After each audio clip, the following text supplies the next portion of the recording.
መንፈሱ ለየካቲት በዛቲ ዕለት አይረፍ።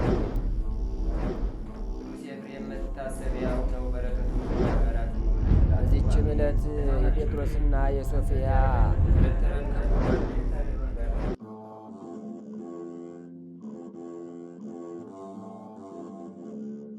በስመ አብ ወወልድ ወመንፈስ ቅዱስ አሐዱ አምላክ አማስሩ ወረቡዕ ለጥቅምት በዛቲ ዕለት አይረፈ ሐዋርያ ቅዱስ ፊልጶስ አሐዱ ዘሰብአ ወክልኤቱ አርድእት። አንድ አምላክ በሚሆን በአብ በወልድ በመንፈስ ቅዱስ ስም ጥቅምት 14 በዚች ቀን ከ72ቱ አርድእት ውስጥ የሆነ አንዱ ቅዱስ ሐዋርያ ፊልጶስ አረፈ። ጌታችንም በቂሳርያ ሀገር ውስጥ ባለፈ ጊዜ በውስጧ አስተማረ። ትምህርቱንም ሰምቶ ክብር ይግባውና ጌታችንን አምኖ ተከተለው። ከ72ቱ አርድእትም ጋር ተቆጠረ። ጌታችንም ይሰብኩ ዘንድ ሁለት ሁለት አድርጎ በላካቸው ጊዜ ከእርሳቸው አንዱ የደቀ መዝሙር ነው። ከመድኃኒታችንም ዕርገት በኋላ ሐዋርያት ከሾሟቸው ከ70ቱ ዲያቆናት ውስጥ የተቆጠረ ነው። እርሱም ወደ ሰማርያ ወርዶ አስተማረ። ብዙዎችንም አሳምኖ የክርስትና ጥምቀትን አጠመቃቸው። ከዚህም በኋላ የተጎዳው እስራኤኛ ሲሞንንም አጥምቆት ነበር። እርሱ የመንፈስ ቅዱስን ጸጋ በገንዘብ ሊገዛ አስቧልና። ከዚህም በኋላ ወደ ጋዛ በሚወስደው መንገድ ይሄድ ዘንድ መንፈስ ቅዱስ ፊልጶስን አዘዘው። በሄደም ጊዜ ለኢትዮጵያ ንግሥት ለህንደኬ በጅሮንዷ የሆነ ጃንደረባውን አገኘው። እርሱም እንደ በግ ሊታረድ መጣ የሚለውን የነቢይ ኢሳይያስን መጽሐፍ ያነብር ነበር። ፊልጶስም ጃንደረባውን የምታነበውን ታስተውለዋለህን? አለው። ጃንደረባውም ያስተማረኝ ሳይኖር እንዴት አውቀዋለሁ? አለ። ፊልጶስም ስለ ጌታችን ስለ መከራው ለዓለሙ ሁሉ ድህነት ስለሆነው ሞቱ እንደተናገረ ተረጎመለት። ጃንደረባውም ጌታችን ኢየሱስ ክርስቶስ የሕያው እግዚአብሔር ልጅ እንደሆነ አመነ። ያን ጊዜም በፊልጶስ እጅ ከወንዝ ውሃ ውስጥ ተጠመቀ። ከውሃም በወጡ ጊዜ መንፈስ ቅዱስ ፊልጶስን ነጥቆ ወሰደው። ጃንደረባውም ሁለተኛ አላየውም። ፊልጶስም ወደ አዛጦን ከተማ ደረሰ። እያስተማረም እስከ ቂሳርያ ሄዶ በከተማዎች ሁሉ በመዞር ወንጌልን ሰበከ። ከአይሁድና ከሳምራውያንም ብዙዎችን ክብር ይግባውና ጌታችን ኢየሱስ ክርስቶስን ወደ ማመን መልሶ የክርስትና ጥምቀትን አጠመቃቸው። ለሐዋርያ ፊልጶስም ከእርሱ ጋር ወንጌልን የሚሰብኩ 4 ሴቶች ልጆች ነበሩት። አገልግሎቱንም ፈጽሞ በሰላም አረፈ። ለእግዚአብሔር ምስጋና ይሁን፣ እኛንም በቅዱስ ሐዋርያ ጸሎት ይማረን፣ በረከቱም ከእኛ ጋር ትኑር ለዘላለሙ። ሰላም ለከ ፊልጶስ ሐዋርያም ሰባ ፍልስጤም ቂሳርያ ምስለ አዋሊድከ 40 እለ ይትነበዩ አርዌኒ እምትምህርትከ በከመ ትካት ረወያ ሀገረ ሳምር ወአዲ ሰያ። በዚችም ቀን ከሮሜ ሀገር የሆነ የከበረ የእግዚአብሔር ሰው ሙሴ አረፈ። የዚህም ቅዱስ የአባቱ ስም አውፊምያኖስ የእናቱ አግሊያስ ነው። እነርሱም እግዚአብሔርን የሚፈሩ እጅግም ባለጸጎች ናቸው። አብዝተውም ይመጸውታሉ፣ ሁልጊዜም ይጸልያሉ፣ እስከ 9 ሰዓትም ይጾማሉ። ድሆችንና ችግረኞችንም ይዙ አይበሉም። ነገር ግን ልጆች የሏቸውም ነበር። የእግዚአብሔርን ፈቃድ የሚያደርግ የተባረከ ልጅን ይሰጣቸው ዘንድ እግዚአብሔርን ይለምኑት ነበር። ጌታችንም ልመናቸውን ተቀብሎ ይህን መልኩ እጅግ ያማረ የከበረና የተባረከ ልጅን ሰጣቸው። በወለዱትም ጊዜ በእርሱ ደስ ብሏቸው ለድሆችና ለምስኪኖች ታላቅ ምሳ አደረጉ። ስሙንም ሙሴ ብለው ለሰየሙት። ትርጓሜውም የእግዚአብሔር ሰው ማለት ነው። ስለ እርሱ እግዚአብሔር ልመናቸውን ሰምቷልና። ከዚህም በኋላ ሙሴን በመልካም አስተዳደግ አሳድጉ፣ መንፈሳዊና ስጋዊ ትምህርትን ጥበብን ሁሉ አስተማሩት። አድጎም በጎለመሰ ጊዜ አባቱ አውፊምያኖስ ሚስቱ አግሊያስን እነሆ ልጃችን ሙሴ ያደገ ሚስትን ልናጋባውና በጋብቻውም ደስ ሊለን ለእኛ ይገባናል አላት። የሙሴ እናት አግሊያስም ሰምታ በዚህ ነገር ደስ አላት። ከሮሚ ሀገር ታላላቆች ሰዎች ወገንም መልኳ እጅግ ያማረ አንዲት ብላቴና አጋቡት። ታላቅ ሰርግንም በማዘጋጀት ሸልመው አስጊጠው በቤተ ክርስቲያን ውስጥ በጋብቻ ስርዓት አክሊላትን አቀዳጅተው ከዚህ በኋላ ስጋውንና ደሙን ተቀበለው ወደሚሰረጉበት ቤት ገቡ። ከዚህም በኋላ በማግስቱ አውፊምያኖስ ሚዜውን ጠርቶ እንዲህ አለው። ሙሽራው ወደ ሙሽሪቷ ገብቶ የጋብቻውን ሕግ እንዲፈጽም ንገረው። ያ ሚዜውን በነገረው ጊዜ ወደ ሙሽራይቱ ገባ። ድንቅ የሆነ ውበቷንና ደም ግባቷን ተመለከተ። በልቡም አስቦ እንዲህ አለ፣ ይህ ሁሉ ውበትና ደም ግባት አላፊ ጠፊ አይደለምን? ይህንንም ብሎ ወደ ሰማያዊት መንግስቱ የሚደርስበትን መንገድ እንዲመራው እግዚአብሔርን ለመነው። ሙሽራይቱንም እንዲህ አላት፣ የተባረክሽ እህቴ ሰላም ይሁንልሽ። የእግዚአብሔርን ፍቅር አንድነት ከአንቺ ጋር ይኑር። ክብር ይግባውና በጌታችን ኢየሱስ ክርስቶስ ዘንድ እስከምንገናኝ ደህና ሁኝ። ይህንንም በሚላት ጊዜ ልብሶቹን አውልቆ ሰጥቷት ከእርሷ ዘንድ ወጣ። የተሞሸረበትንም ልብስ ለውጦ ከባህር ዳርቻ እስከሚደርስ መንገዱን ተጓዘ። ልብሶቹንም ሁሉ ሽጦ ለድሆችና ለችግረኞች ምጽዋትን ሰጠ። እርሱም ጨርቅ መመልበስ እንደ ድሃ ሆኖ ቁራሽ እንጀራ እየለመነ በየጥቂቱ እየተመገበ እስከ ሀገረ ሮሃ ድረስ ሄደ። ከዚያም በደረሰ ጊዜ ወደ ቤተ ክርስቲያን ውስጥ ገብቶ ለሮሃ ንጉሥ ለአቃሪዎስ በስብከቱ ወራት የተላከለትን ክብር ይግባውና የጌታችን ኢየሱስ ክርስቶስን ስዕልና የእመቤታችን ቅድስት ድንግል ማርያምን ስዕል አግኝቶ ከስዕሎቹ ተሳልሞ በረከትን ተቀበለ። ወደ ልዑል እግዚአብሔርን ፈጽሞ እያመሰገነ ጸለየ። ወጥቶም ኑሮውን ከድሆችና ከምስኪኖች ጋር አደረገ። ከዚህም በኋላ መጸለይና መጾምን ጀመረ። እስከ ምሽትም ይጾማል። በቀንና በሌሊትም ጸሎቱን አያቋርጥም። ምጽዋትንም ከድሆች ጋር ተቀብሎ እርሱ መልሶ ለሌሎች ይሰጣል። በዚያችም ዕለት በነጋ ጊዜ ወደ ሰርጉ አዳራሽ አባትና እናቱ ሲገቡ ሙሽራው ልጃቸው ሙሴ በጫጉላ ቤት እንደሌለ ሰሙ። ደስታቸውም ወደ ሐዘን፣ የሰርጉም ዘፈን ወደ ልቅሶ፣ ወደ ዋይታ ተለወጠ። ከዚህም በኋላ አውፍያኖስ ባሮቹን ጠርቶ ብዙ ገንዘብን ሰጣቸው። እንዲህም አላቸው፣ ልጄን እስከምታገኙት ድረስ ሁለት ሁለት እየሆናችሁ ወደ አገሩ ሁሉ ሂዱ። ለድሆችና ለችግረኞች ምጽዋትን ስጧቸው። እነርሱም በአገሩ ሁሉ ተበታተኑ። ከአባቱ አገልጋዮችም ሁለቱ አገኙት፣ ግን አላወቁትም። ምጽዋትንም ከድሆች ጋር ሰጡት። ቅዱስ ሙሴም አውቋቸው እንዲህ ብሎ አመሰገነ። ጌታዬ ፈጣሪ ኢየሱስ ክርስቶስ ሆይ ስለ አንተ ፍቅር ከአባቴ ባሮች እጅ ምጽዋትን እቀበል ዘንድ ለዚህ ታላቅ ክብር አድለኸኛል፣ እናመሰግናለሁ። የአባቱ አገልጋዮችም ብዙ ወራት በሁሉ አገሮች ሲዞሩ ኑረው ወደ አውፍምያኖስ ጌታቸው ተመለሱ። የእግዚአብሔር ሰው ቅዱስ ሙሴም ከሰንበት ቀኖች በቀር እህልን የማይቀምስ እስኪሆን ድረስ ተጋድሎውን በመጨመር በየሁለትና በየሶስት ቀኖች የሚጾም ሆነ። ከዚህም በኋላ እመቤታችን የከበረች ድንግል ማርያም ከዛች ቤተ ክርስቲያን ካህናት ውስጥ ለአንድ ደግ ጻድቅ ቄስ ተገልጻ እንዲህ አለችው። በጠዋት ወደ ቤተ ክርስቲያን ውጭ ውጣ፣ ከምሰሶ አጠገብ ብቻውን ቆሞ የሚጸልይ ሰው ታገኛለህ። የእግዚአብሔር ሰው ወይ ወደ ቤተ ክርስቲያን ግባ በለው። በውጭ አትተው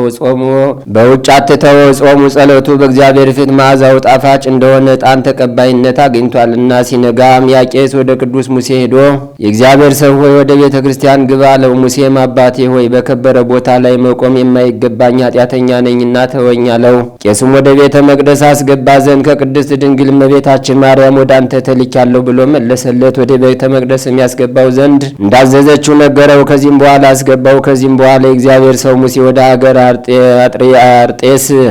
ሀገረ ጠርሴስ ይሄድ ዘንድ አስቦ እርሷም የሐዋርያው ጳውሎስ ሀገር ናት። እንዲህም አለ፣ እስከ ዕለተ ሞቴ በውስጧ እኖራለሁ። ስጋው ምንም በሮሜ ሀገር የሚኖር ቢሆንም የትውልድ ሀገሩ ናትና በረከትን እቀበላለሁ ብሎ ነው። በሌሊትም ወጥቶ ወደ ባህር ዳርቻ ሄደ። ወደ ጠርሴስም ይሄድ ዘንድ በመርከብ ተጫነ። በባህር መካከልም ታላቅ ነፋስ ተነሳባቸው። ባህሩም ከነፋሱ ኃይል የተነሳ ታወከ። ወደ የትም እንደሚሄዱ አያውቁም ነበር፣ ቀኑ ጨልሞባቸዋልና። ስለ ነፍሳቸውም ድነት ወደ እግዚአብሔር ለመኑ። በዚያንም ጊዜ ባህሩ ጸጥ ብሎ ታላቅ ደስታ ሆነ። ብርሃንም ታየ። ወደ ሮሚያ ሀገር ወደብም እንደደረሱ አወቁ። ቅዱስ ሙሴም ተነስቶ በመርከብ ውስጥ ያሉትን በሰላምታ ተሰናብቷቸው ጉዞውን ጀመረ። በልቡም እንዲህ አለ፣ ይህ ሁሉ በእግዚአብሔር ፈቃድ ሆነ። እንግዲህ እስከ ዕለተ ሞቴ ራሴን ለማንም እንዳልገልጥ ሕያው ጌታዬ ኢየሱስ ክርስቶስን የሚያውቀኝ የለምና በአባቴ ደጅ እኖራለሁ። ይህንንም ብሎ ወደ አባቱ ቤት ተጓዘ። በመንገድም ላይ አባቱን ተገናኘው። ብዙ ሰውም ተከትሎት ነበር። የእግዚአብሔር ሰው ሙሴም ቀረብ ብሎ አባቱ የተቀመጠበትን ፈረስ ልጓሙን ያዘ። እንዲህም አለው፣ እግዚአብሔር የባረከ ያከበረ አንተ ደግ ሰው፣ እግዚአብሔርም ኃጢአትን ይቅር ይበልህ፣ የልብህንም ልመና ይስጥን። የመጻተኛ ድሃ ሰው እንደሆንኩ ወቅ ለመጻተኛነቴና ለችግረኛነቴ የምትራራ ሆነ። ከማዕድ ፍርፋሪ ልትመግበኝ ከወደድክ መኖሪያን በቤትህ አንጻር በደጃፍ አድርጌ ዋጋን የሚሰጥህ እግዚአብሔር ነውና። በዚያንም ጊዜ አውፊሚያኖስ የልጁ የሙሴን ስደት አስታውሶ በተቃጠለ ልብ አለቀሰ። መኖሪያውንም በቤቱ ደጅ እንዲሰሩለት አዘዘለት። ሁለተኛም ከአገልጋዮቹ አንዱን በሚያሻው ነገር ሁሉ እንዲያገለግለው አዘዘው። እግዚአብሔር ሰው ሙሴን ያን የሚያገለግለውን ወንድሜ ሆይ ከሰንበት ቀኖች በቀር መብልና መጠጥ እንዳታመጣልኝ እለምንሃለሁ። ይኸው ከቁርባን በኋላ ግማሽ እንጀራና የጽዋ ውሃ ብቻ ነው አለው። በጾምና በጸሎትም እየተጋደለ በዚያ ከአባቱ ደጅ 12 ዓመት ኖረ። ሰውን የሚወድ ቸር ጌታችን ኢየሱስ ክርስቶስ ከዚህ ዓለም ድካም ሊያሳርፈው ወዶ ተገለጠለት። እንዲህም አለው፣ የመረጥኩህ አንተ ብፁዕ ነህ። አንተ ፈቃዴን ፈጽመሃልና በዚህ ዓለም ከደስታ ሐዘንን፣ ከብልጽግና ድህነትን መርጠሃልና እኔም የማይጠፋ ብልጽግናን እሰጥሃለሁ። ዳግመኛም ስምህን ለሚጠራ መታሰቢያንም ለሚያደርግ፣ የተራበውን ለሚያጠግብ፣ የተጠማውን ለሚያጠጣ፣ የተራቆተውን ለሚያለብስ፣ ገድልህንም ለሚጽፍ ወይም ለሚያጽፍ፣ ስለ ስምህ በጎ ሥራ ሁሉ የሚሰጥ የሚሰራ ቃል ኪዳን ሰጠው። በሰማይም መንግስትም በጎ ዋጋን እሰጥሃለሁ። ተጠራጣሪ ካልሆነ በዚህ ዓለምም እጠብቀዋለሁ። ከበጎ ነገር ሁሉ ምንም አላሳጣውም። አሁንም ከ4 ቀን በኋላ ወስድሃለሁ። ምርጦቼ ነቢያት፣ ሐዋርያት፣ ጻድቃን፣ ሰማዕታት ካሉበትም አኖርሃለሁ። ይህንም ብሎ ከእርሱ ዘንድ ወደ ሰማይ በታላቅ ክብር አረገ። ቅዱስ ሙሴም ከእግዚአብሔር ዘንድ ይህን ጸጋ በተሰጠ ጊዜ እጅግ ደስ አለው። ያን የሚያገለግለውንም ወንድሜ ሆይ እንግዲህ ስለ እኔ ከመርከብ ታርፋለህና ወርቅንና ቀለም አምጣልኝ አለው። የአገልጋይም ካነጋገሩ የተነሳ አድንቆ ወረቀቱንና ቀለሙን አመጣለት። የከበረ የእግዚአብሔር ሰው ሙሴም ከመጀመሪያው እስከ መጨረሻው ገድሉን ሁሉ ጻፈ። በ4ኛውም ቀን ያችን የጻፋትን መጽሐፍ በእጁ ጨበጣት። በእሁድ ቀንም በሰላም አረፈ። መላእክት፣ ነቢያት፣ ሐዋርያት፣ ጻድቃን፣ ሰማዕታት ለሚያገለግሉት የዘላለም ተድላ ደስታ ለሚሰጥ ለነበረና ለሚኖር ፈጣሪያችን ምስጋና ይሁን እያለ ነፍሱን ተቀበሏት። ሕዝቡም ሁሉ በቅዳሴ ጊዜ በቤተ ክርስቲያን ውስጥ ተሰብስበው እያሉ በመሰዊያው በላይ የጌታቸውን ሕጎቹንና ስርዓቱን የሚያደርጉ ደጎች አገልጋዮች ባሮች የተመሰገኑ ናቸው፣ እነርሱ ወደ ዘላለም ተድላ ደስታ ይገባሉና የሚል ቃልን ሲጮህ ሰሙ። ሊቀ ጳጳሳቱና ኤጲስቆጶሳቱ፣ ቀሳውስቱና ዲያቆናቱ፣ ሕዝቡም ሁሉ በሰሙ ጊዜ በላያቸው ታላቅ ፍርሃት ወደቀባቸው። የቅዳሴውም ስርዓት ከተፈጸመ በኋላ ይህን ምስጢር ይገልጽላቸው ዘንድ ወደ እግዚአብሔር ኢየሱስ ክርስቶስ በመጸለይ ማለ በዚያንም ጊዜ የእግዚአብሔርን ሰው በአውፊሚያኖስ ቤት ፈለጉት። እነሆ እርሱ ነፍሱን በእግዚአብሔር እጅ ሰጥቷልና የሚል ቃልን ሰሙ። ሊቀ ጳጳሳቱም ይህን ነገር ሰምቶ አውፊሚያኖስን ጠራውና ይህ ታላቅ ጸጋ በቤት ውስጥ ሲኖር በሕይወቱ ሳለ እንድንጎበኘው በረከቱንም እንድንቀበል ለምን አልነገርከንም? አለው። አውፊሚያኖስም እንዲህ ብሎ መለሰ። ክቡር አባቴ ወይ ቅድስና ይመስክር፣ ይህን የሚመስል በቤቴ ውስጥ እንዳለ አላወቅሁም። እዚያንም ጊዜ ሊቀ ጳጳሳቱ ከሁሉ ካህናትና ሕዝቡ ጋር ተነስቶ ወደ አውፊሚያኖስ ቤት ሄደ። የከበረ የእግዚአብሔር ሰው ሙሴንም ባረፈበት ቦታ አገኙት። ክርታሱም በእጁ ውስጥ ነው። ሊቀ ጳጳሳቱም ያችን ክርታስ አንስቶ እግዚአብሔር ሰው ሙሴ የአውፊሚያኖስ ልጅ እናቱም አግልያስ እስከሚለው ስሙ እስቲደርስ በሕዝቡ ሁሉ ፊት አነበባት። እናትና አባቱን በሰሙ ጊዜ ደነገጡ፣ መራር ልቅሶንም አለቀሱ፣ ቤተሰቦቻቸውም ሁሉ። ከዚህም በኋላ ሊቀ ጳጳሳቱ አጽናንቶ ጸጥ አደረጋቸው። በዚያንም ጊዜ ሊቀ ጳጳሳቱ የሐር ልብስ አስመጥቶ በክብር ገነዘው፣ ወደ ቤተ ክርስቲያንም ወሰደው። ከስጋው እስከሚባረኩ በቤተ መቅደስ አኖሩት ካህናቱና ሕዝቡ ሁሉ። ከዚያም በኋላ ብዙ በሽተኞች፣ ዕውሮች፣ አንካሶች፣ ደንቆሮች፣ ዲዳዎች መጥተው ከስጋው በተሳለሙ ጊዜ ሁሉም ከደዌያቸው ዳኑ። በዚያችም ቀን ታላቅ ደስታ ሆነ።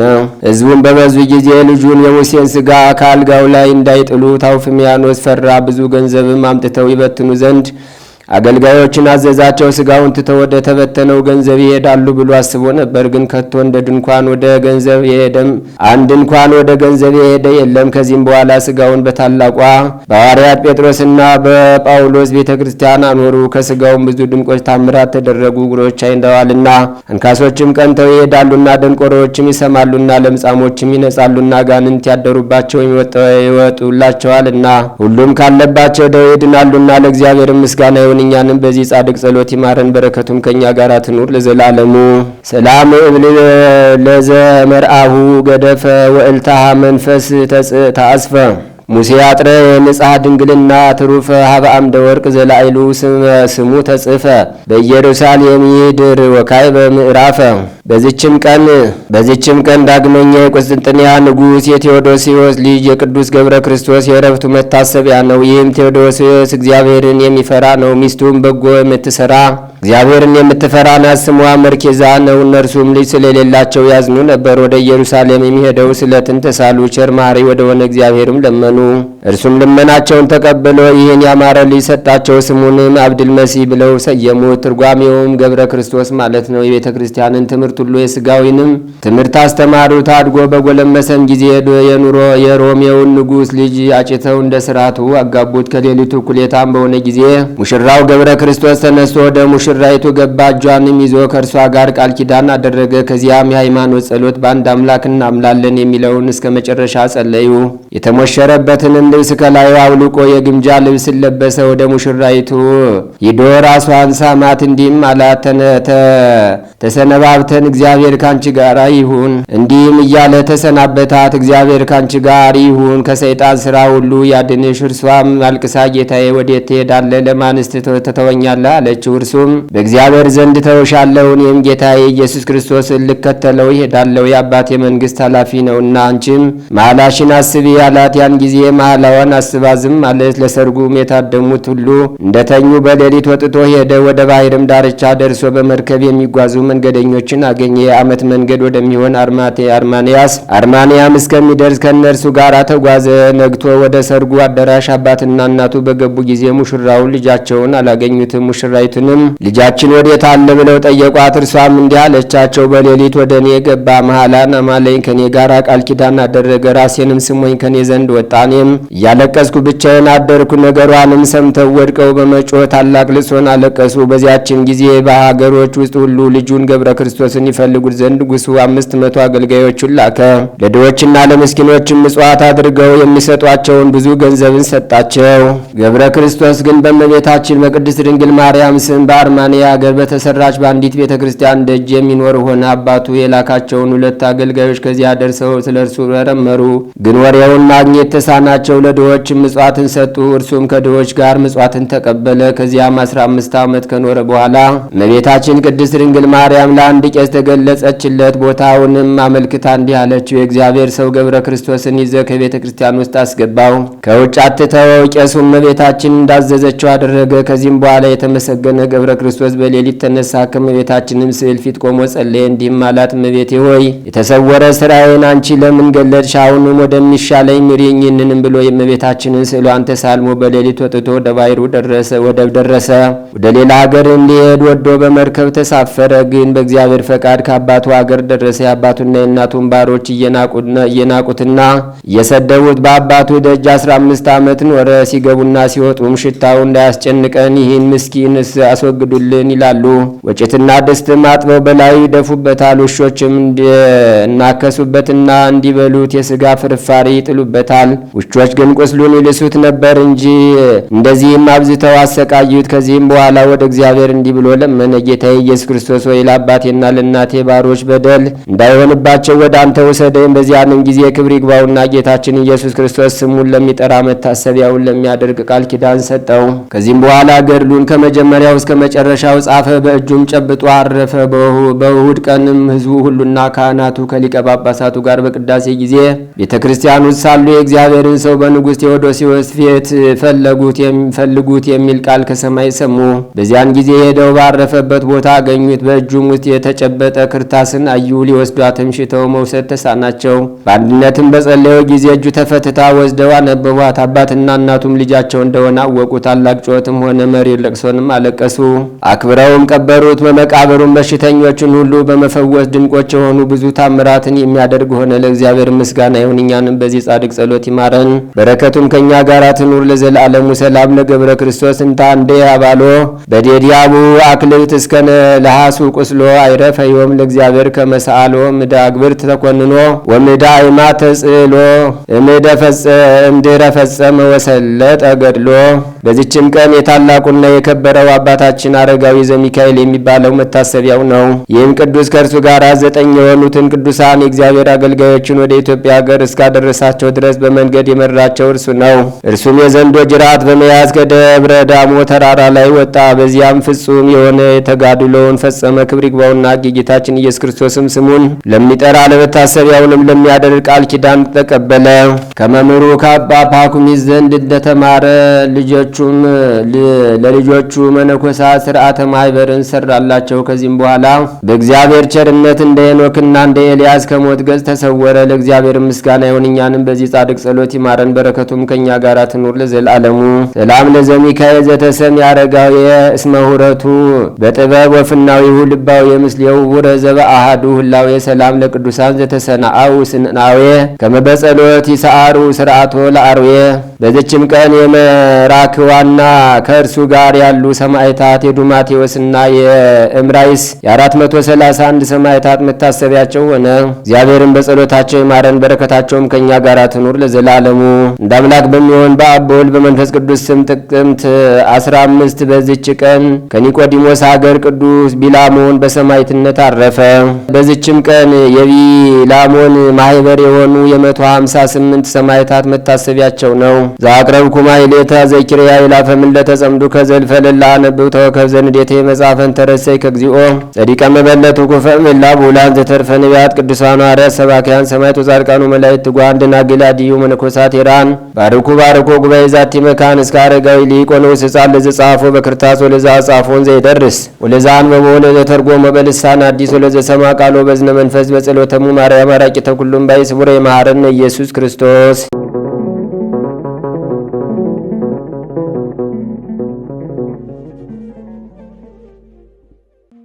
ተአምር ዘገብረ እግዚእነ ወአምላክነ ወመድኃኒነ ኢየሱስ ክርስቶስ ሳህሉ ወምሕረቱ ያህሉ ምስለ ኩልነ ህዝበ ክርስቲያን ለዓለም ዓለም አሜን። ይቅርታው ቸርነቱ ለዘላለም በእውነት ለሁላችን ደርብንና ጌታችንና አምላካችን መድኃኒታችን ኢየሱስ ክርስቶስ ያደረገው ተአምሬ ነው። በዚያን ወራት ሳውል የሚባል ሰው ነበረ።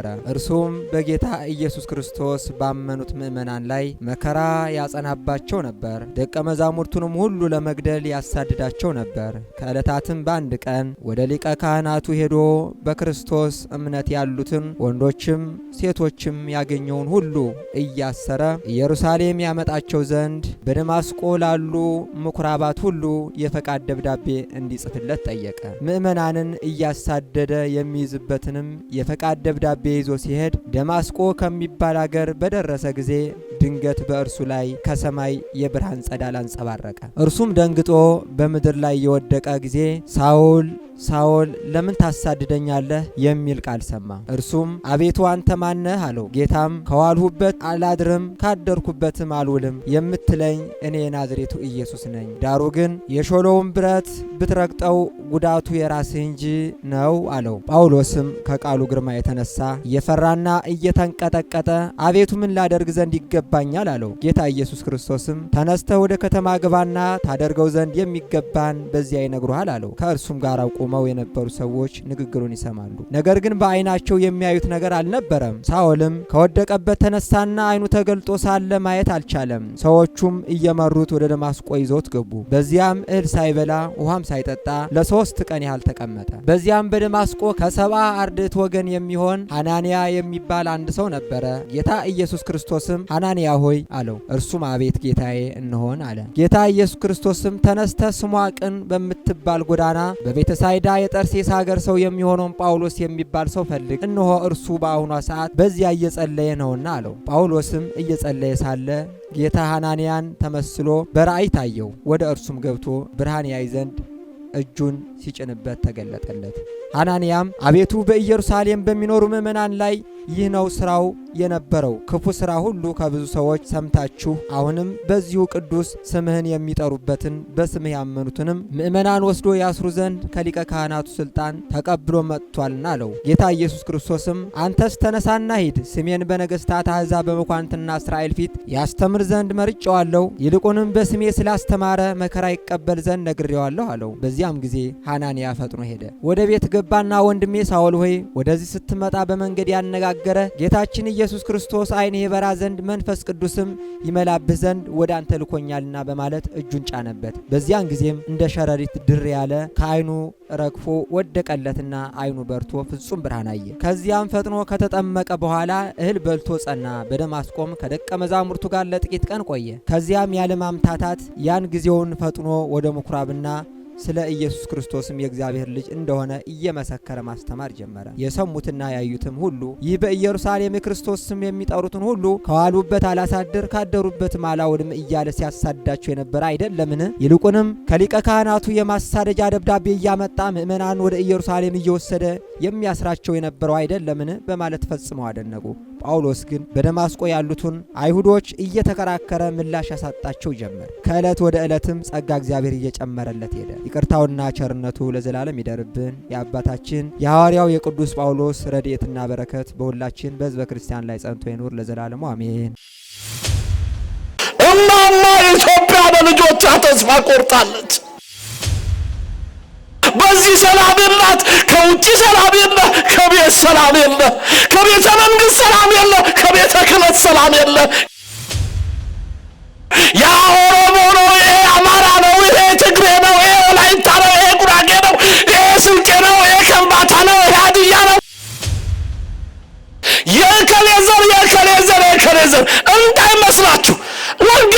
የምሰብከው እኔ እውነታውን ነው የምነግራችሁ። የእከሌ ዘር የሚተርፍ የለም። ሁሉ ዘረኛ፣ ሁሉም ይጠፋፋል። ኢትዮጵያ እጆቿን ወደ እግዚአብሔር መዘርጋት ተወችና ወደ አሜሪካ፣ ወደ አውሮፓ፣ ወደ ቻይና፣ ወደ ህንድ፣ ወደ ተባበሩት አረብ ኤሚሬት ወደዛ ተዘረጋ። ኢትዮጵያ ፍቅር አጣች፣ ባዶ ነች። ኢትዮጵያ እምነት አጣች፣ ባዶ ነች። ኢትዮጵያ በረከት አጣች፣ ባዶ ነች። ኢየሱስ ማለት መድኃኒት ማለት ነው። ኢየሱስ ማለት አዳኝ ማለት ነው። ኢየሱስ ማለት ፈዋሽ ማለት ነው። ኢየሱስ ማለት ሁሉን አዋቂ፣ ሁሉን ፈጻሚ ማለት ነው። ሁሉን የሚያውቅ እግዚአብሔር የልቦናችንን ትካዜ ይሰርዝልን። ታዲያ ኢየሱስ ክርስቶስ በዚህ በአሳብ የሚያጠምዱበት ሐዋርያት ተክዘው፣ ሐዋርያት ደንግጠው፣ ሐዋርያት ፈርተው፣ ሐዋርያት ተሸሽገው፣ ሐዋርያት ግራ ገብቷቸው በነበረበት ሰዓት ኢየሱስ ክርስቶስ ለሐዋርያት ተገለጸ ይላል። ኢትዮጵያ ፈርታለች። ኢትዮጵያ ተጨንቃለች። ኢትዮጵያ እያነባች ነው። ኢትዮጵያ ተሸሽጋ ጸሎቷን እያደረሰች ነው። ማን ይገለጽላት? እሱ እግዚአብሔር ከተገለጠ፣ እርሱ አማኑኤል ካየ ማንም ሰው ምንም ማድረግ አይችልም። እርሱ እግዚአብሔር ኃያል ነውና፣ እሱ እግዚአብሔር ብርቱ ነውና፣ እሱ እግዚአብሔር ነገሥታትን ድል ማድረግ ይችላልና፣ እሱ እግዚአብሔር ኃያላኖችን ደካማ ማድረግ ይችላል፣ ደካማዎችን ደግሞ ብርቱ ማድረግ ይችላል። ክብር ምስጋና ለመድኃኔዓለም ይሁን። ይህ እግዚአብሔር ነው። ታዲያ እዚህ በዮሐንስ ወንጌል ምዕራፍ 21 ቁጥር 1 ጀምራችሁ ስታነቡ ሐዋርያት ጌታ ኢየሱስ ክርስቶስን ከቀበሩት በኋላ መንፈስ ቅዱስ እስኪላክላቸው ጴንጤቆስጤ የምንለው አሁን በዓለ ሃምሳ የምናከብረው ነገ ሐሙስ ዕለት የምናከብረው ያ በዓል እስኪቀርብላቸው ድረስ እስኪመጣላቸው ድረስ ተሸሽገው ይኖሩ ነበር ይላል። ምን ብለው? እንደው ስቃያችሁን ልብስ የሸፈነላችሁ ስንት ሰዎች አላችሁ? እንባችሁን ቤታችሁ የሸፈነላችሁ ስንት ሰዎች አላችሁ? ጠባሳችሁን ልብሳችሁ የሸፈነላችሁ ስንት ሰዎች አላችሁ? አይዟችሁ፣ ገበናን የሚሸፍነው እግዚአብሔር እርሱ ሲመጣ ገበናችንን ሁሉ ያጠፋና በብርሃን እንድንመላለስ ያደርጋል። ተግታችሁ ግን ጸልዩ፣ አትቸኩሉ። እግዚአብሔር ረሳኝ አትበሉ። መከራ ላይ መከራ ሲመጣ በቃ አለቃልኝ ልሞት ነው አለቀልኝ አትበሉ። እግዚአብሔር ያለቀውን ነገር መቀጠል ይችላል። እውነት ሐሰት? ክብር ምስጋና ለእርሱ ይሁን። እሱ መቀጠል ይችላል።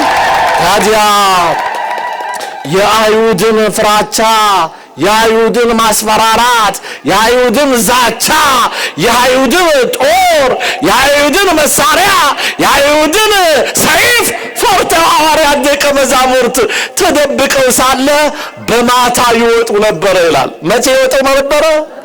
በምሽት ይወጡ ነበረ። ምሽት ሲሆን ጨለማው ብርሃንን እንደቀንስ ያደረገው በዚያ ሰዓት እንጀራ ፍለጋ በማታ ይወጡ ነበረ። እንጀራ ፍለጋ በቀን ይገሉናል ብለው ፈርተው ማታ ሲመሽ ይፈልጉ ነበረ። ግን ቅዱስ ጴጥሮስ እንዲህ አለ፣ ደቀ መዛሙርቱ 12ቱን ደቀ መዛሙርት እንዲህ አላቸው፣ አሁን ትንሽ መሽቷል፣ የሚበላ አጣችሁ ልታልቁ መሆኑን አውቃለሁ፣ እየተሰቃያችሁ መሆኑን አውቃለሁ፣ ደንግጣችሁ ፈርታችሁ የአይሁድን ጦር ፈርታችሁ እንደተሸሸጋችሁ አውቃለሁ። እኔ አሳ ላመጣላችሁ ልሄድ ነው አላቸው። ምን ላመጣ? የሚበላ ከማን ይሻላል? ምድራዊ እንጀራ ይሻላል ሰማያዊ እንጀራ? ምድራዊ ሰዎች የሚሰጡን ይሻላሉ? ሰማያዊ አባት ቢሰጠን ይሻላል?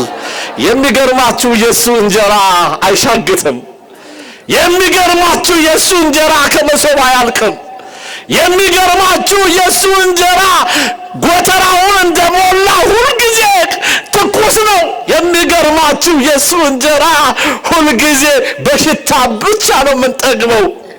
እኛ የምንበላው እንጀራ ለጨጓራችን የማይስማማ ደም ግፊትና ደም ብዛት የሚያመጣ ሱካርና እሪ የሚያመጣ የተለያየ በሽታ የሚያመጣ እንጀራ እንበላለን። አሁንም እንበላለን። ወዲያው ደግሞ ቆይቶ ይርበናል።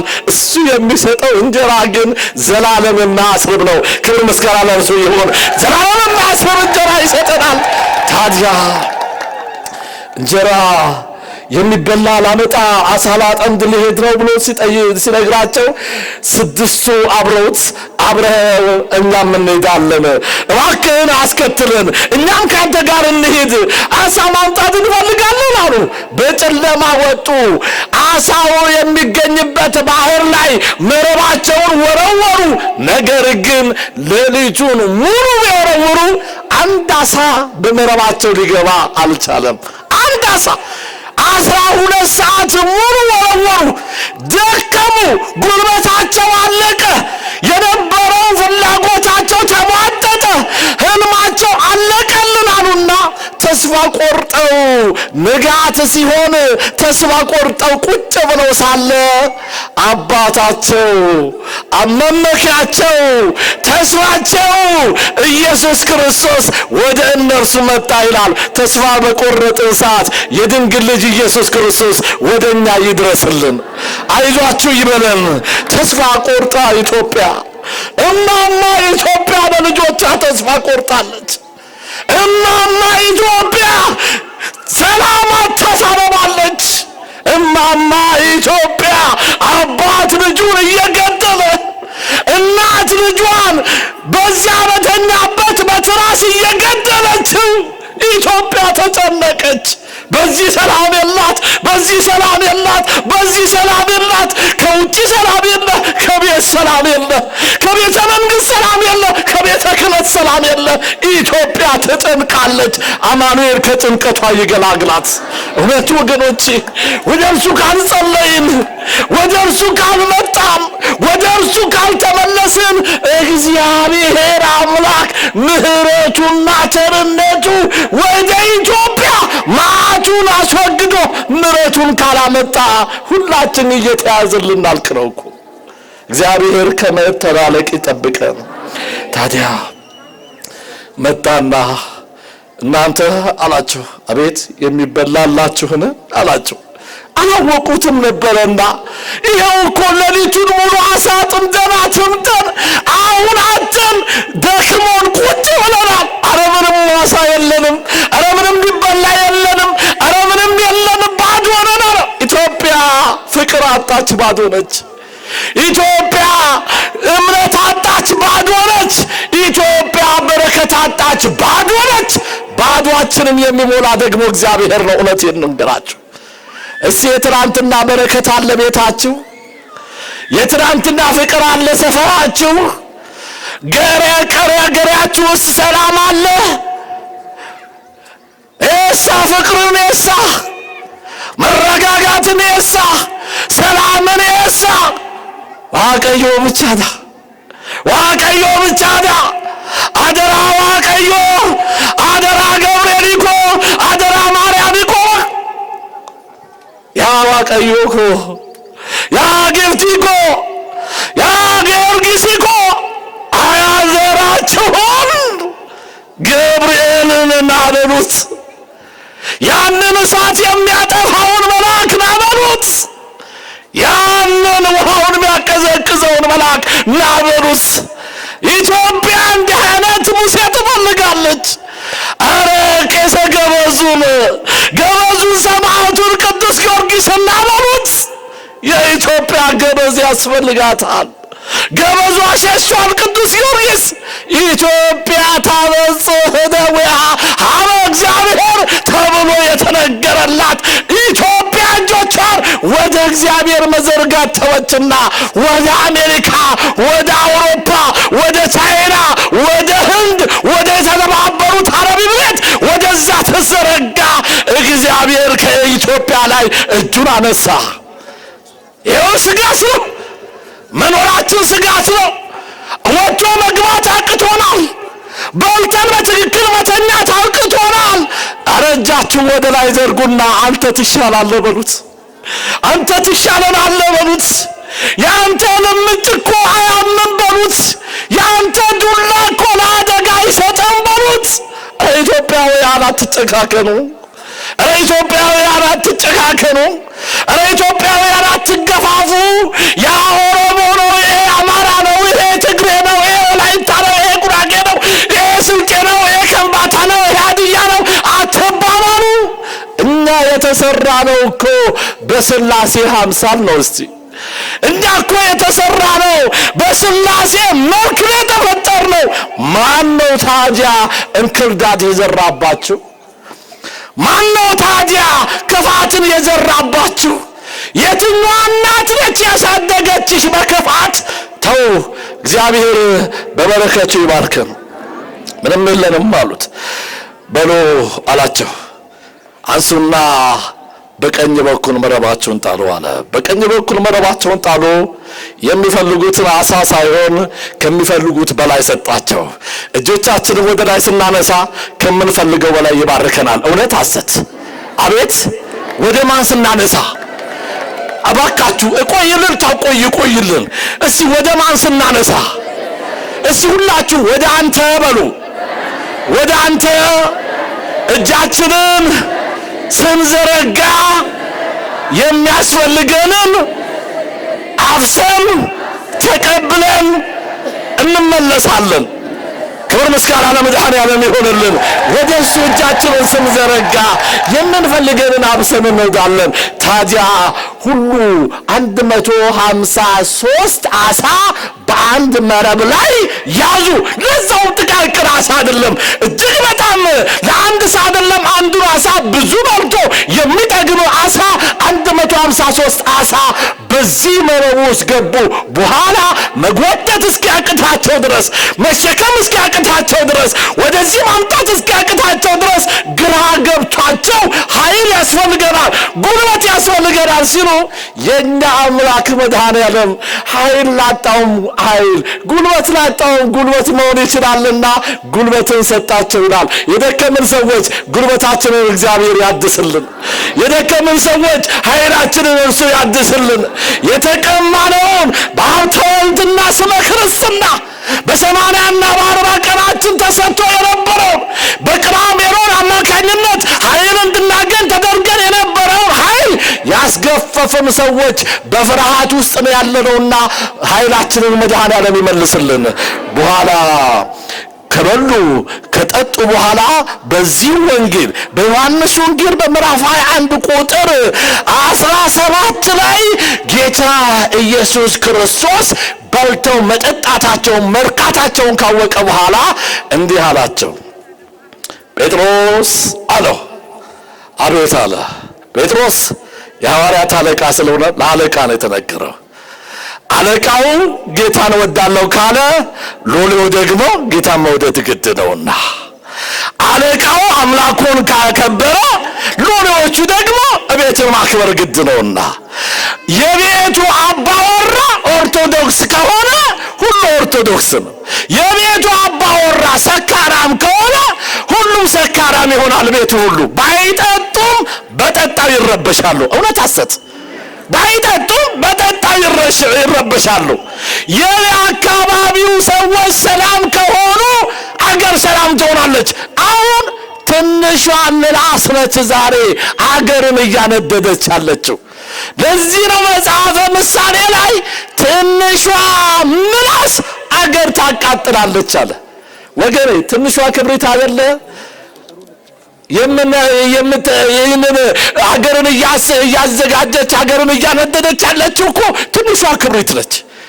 አንዴ ወስላታ ሰው አንዴ በአንደበቱ ዘረኝነት አንዴ በሚዲያ ለቀቀ። ይኸው ዛሬ እየተላለቅን ነው ያለነው።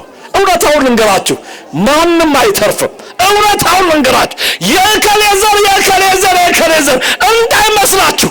ወንጌልን ለምሰብከው እኔ እውነታውን ነው የምነግራችሁ። የከሌ ዘር የሚተርፍ የለም። ሁሉ ዘረኛ፣ ሁሉም ይጠፋፋል። ግን እንዳንጠፋፋ አምላክ ትርዳን። እንዳንጠፋፋ ድንግል ማርያም ትርዳን። ስለዚህ የሚያሸንፍ የለም፣ ሁሉ ተሸናፊ ነው የሚሆነው። ስለዚህ እንዲሆነ ጌታ ኢየሱስ ክርስቶስ ጴጥሮስን ጴጥሮስ ትወደኛለህን አለው። ጴጥሮስ ጌታ ሆይ ነው እወድሃለሁ አለው። ደገመና ኢየሱስ ክርስቶስ ጴጥሮስን አሁንም ትወደኛለህ አለው። ሰዓት ስለሌለ ትናንት ስለተማራችሁ ነው የምሮጥባችሁ። ደገመና አሁንም አዎ ጌታ ሆይ እወድሃለሁ አለ። እንዲህ አድርግ እያለ ትእዛዝ እያዘዘው ነው። ሶስተኛ ላይ ጴጥሮስ ትወደኛለህ አለው። አዎ ጌታ ሆይ እንደምወድህማ ከኔ በላይ አንተ ታውቃለህ አለው። ግን ጴጥሮስ ተናዶ ነበረ፣ ተበሳጭቶ ነበር ይላል። ለምን? ሶስት ጊዜ ለምን ደግሞ ጠየቀኝ? ሶስት ጊዜ ለምን ደግሞ ጠየቀኝ? ሊቃውንቱ ብዙ አተታይ ያትታሉ። እኔ ግን ጥቂቷን ነገር ልበላችሁና ትምህርት ልዝጋላችሁ።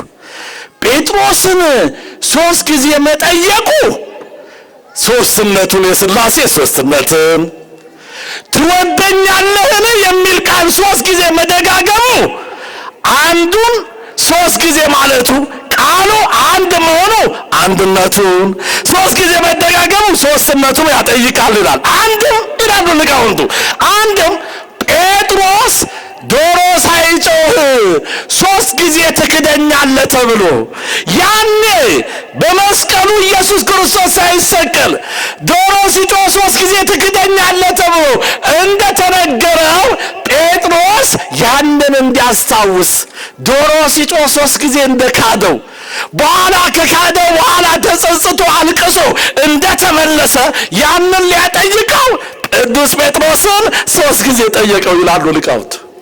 አንድም ኢሉና ይድጭበታል፣ ሌላውን አተታ ትናንትና ተማምራቸዋል ብዬ አስባለሁ። ታዲያ ወገኖቼ እስቲ እግዚአብሔርን እወደዋለሁ የሚል ሰው የእግዚአብሔርን መውደድ በተግባር ይለውጣል። ጴጥሮስ እወድሃለሁ ብሎ መሰከረ። መውደዱን በምን ገለጸ? በተግባር ገለጸ። ምን አድርጎ? ወንጌል ሲያስተምር ወንጌል አትሰበክ ሲባል ወንጌል እሰብካለሁ አለ። ተያዘ። ሊሰቅሉት ሲሉ እንደ ጌታዬማ አትስቀሉኝ፣ እኔ ወራዳ ወንበዴ ነኝ፣ ጌታዬ በፊት ለፊት ነው የተሰቀለው፣ እኔን ግን ዘግዝቃችሁ ስቀሉኝ አለና ለወንጌል ተዘግዝቆ ተሰቀለ። በተግባር አሳየ። እስቲ ወገኖች ትምህርቴን በኋላ ለመምህራኑ በደንብ ያጣመምኩትን ነገር ቀና አርገውት በልጅነት ያጠፋዋት ነገር ካለ እያቀኑ ይነግሯቸዋል።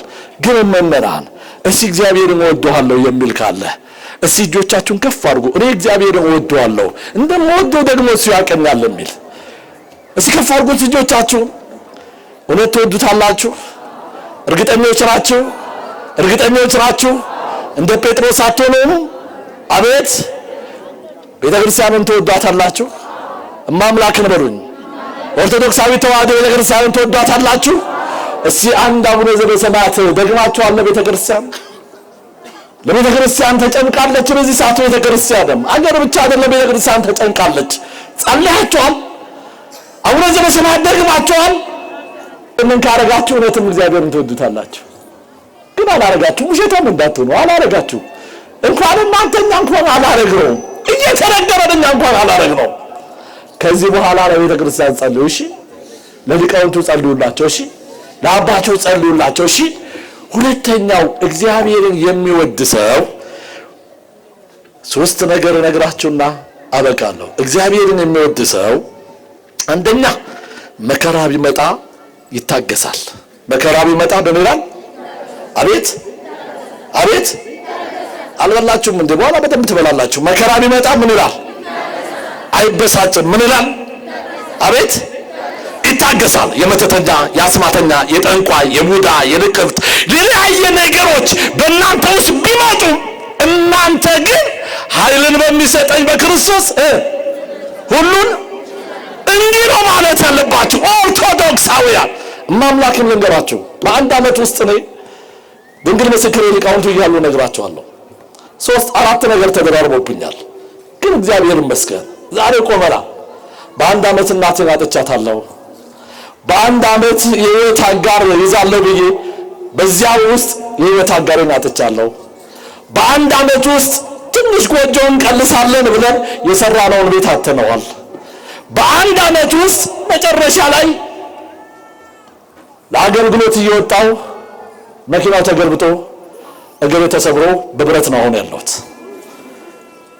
ይሄ ሁሉ አምላክ ምስክሬ ነው የምነግራችሁ። ይሄ ሁሉ በክርስቶስ ይደርስብን ዘንድ ግድ ስለነበረ ነው። ይሄ ሁሉ በመድኃኔዓለም ሊደርስብን ዘንድ ግድ ስለሆነ ነው። አትጨነቁ።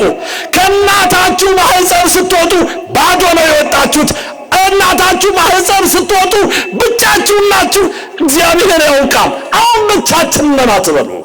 አታንቡበት፣ አታልቅሱበት። ሁሉን የሚሰጥ እግዚአብሔር ነው። ሀብት የሚሰጥ እግዚአብሔር ነው። ጎጆ የሚቀልስ እግዚአብሔር ነው። የማይኖር እግዚአብሔር ነው። እድሜ የሚሰጥ እግዚአብሔር ነው። ድንግል ምስክሬ፣ እሷን አምላክን ይዞ አንድ ሰው ያፈረ የለም። አምላክን ይዤ አንድ ቀን አላፈርኩም። ስለዚህ መከራ ሲደርስባችሁ ለበጎ ነው ብላችሁ እለፉ። እሺ። ሁለተኛው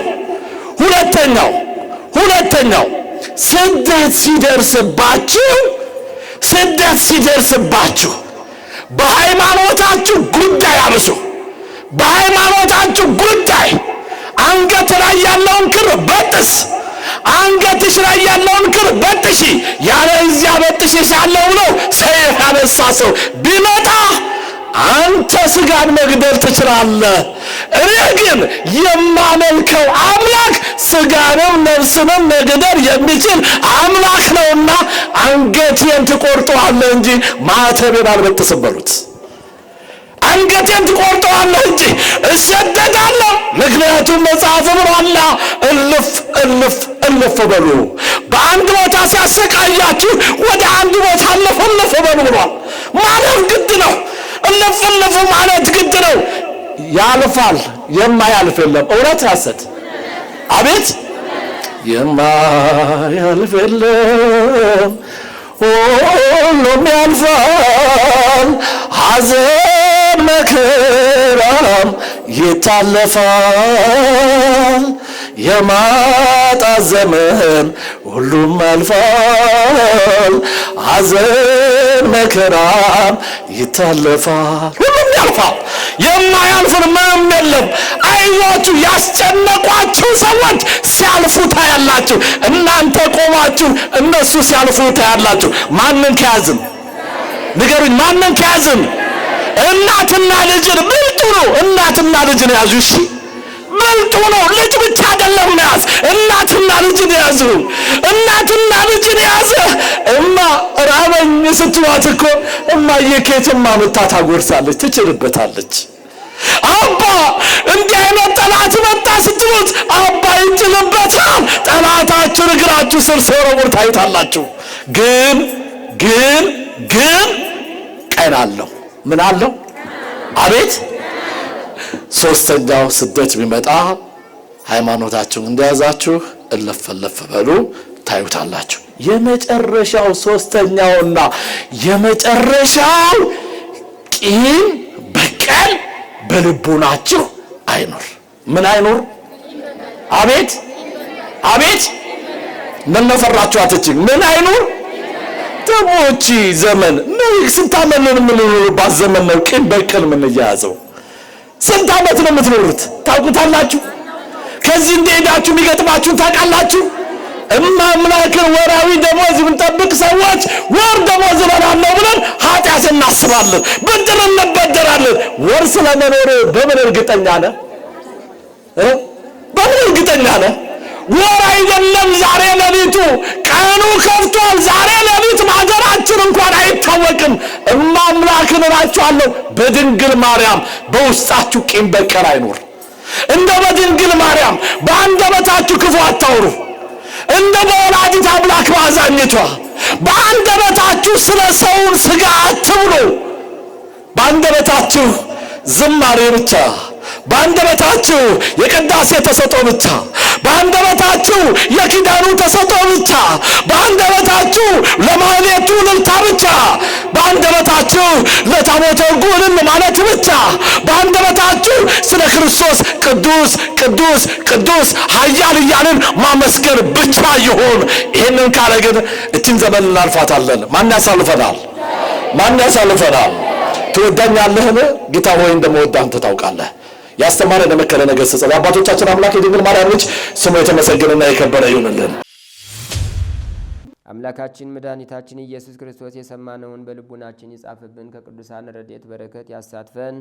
ሰላም ያሳደር አምላክ ሰላም ቀን ያውለን። አቡነ ዘበሰማያት ይትቀደስ ስምከ ትምጻእ መንግሥትከ ወይኩን ፈቃድከ በከመ በሰማይ ከማሁ በምድር ሲሳየነ ዘለለ ዕለትነ ሀበነ ዮም ወኅድግ ለነ አበሳነ ወጌጋየነ ከመ ንሕነኒ ንኅድግ ለዘአበሰ ለነ ኢታብአነ እግዚኦ ውስተ መንሱት አላ አድኅነነ ወባልሐነ እምኩሉ ኩይስ መዚአከ ይእቲ መንግሥት ኃይል ወስብሐት ለዓለመ ዓለም። በሰላመ ቅዱስ ገብርኤል መልአክ ወእግዝእትየ ማርያም ሰላም ለኪ ድንግል በሕሊናኪ ወድንግል በሥጋኪ እም እግዚአብሔር ጸባኦት ሰላም ለኪ ብሩክት አንቲ እምአንስት ወብሩክ ፍሬ ከርስኪ ተፈሥሒ ፍሥሕት ኦ ምልዕተ ጸጋ እግዚአብሔር ምስሌኪ ሰአሊ ወጸልይ ምህረታ በፍቅር ወልድኪ ኢየሱስ ክርስቶስ ከመ ይሥራይ ለነ ኃጣውኢነ ተማኅፀነ ብኪ ኦ ተወካፌ ንስሐ ወሰራይ ኃጢአት ኢየሱስ ክርስቶስ ስረይ ኃጢአትየ ወኃጢአተ ኩሉ ሕዝብ ከማይሠራ ኃጢአት እግዚአብሔር ይፍታ። ንቁ ሚዲያ ለተመልካቾቹ ከሚያደርሳቸው ዕለታዊ ሳምንታዊና ወርሃዊ ዝግጅቶች መካከል የየዕለቱን ስንክሳር ወርሃዊና ዓመታዊ የቅዱሳን ገላትና ድርሳናትን በኢትዮ ማህበር የዩቲዩብ ቻናል ያቀርባል። የየዕለቱን ስንክሳር ባሉበት ሆነው በማድመጥ እንዲሁም ወርሃዊና ዓመታዊ የቅዱሳንን ዜና ሕይወታቸውን በማድመጥ ከቅዱሳኑ በረከትና ረድኤት እንዲያገኙ ንቁ ሚዲያ የሁል ጊዜ ምኞቱ ነው። በየዕለቱ የሚለቀቁ ዜና ቅዱሳንን ላይክ፣ ሼርና ሰብስክራይብ በማድረግ አገልግሎቱን ይደግፉ። ንቁ ሚዲያ ርቱ የቤተ ክርስቲያን ልሳን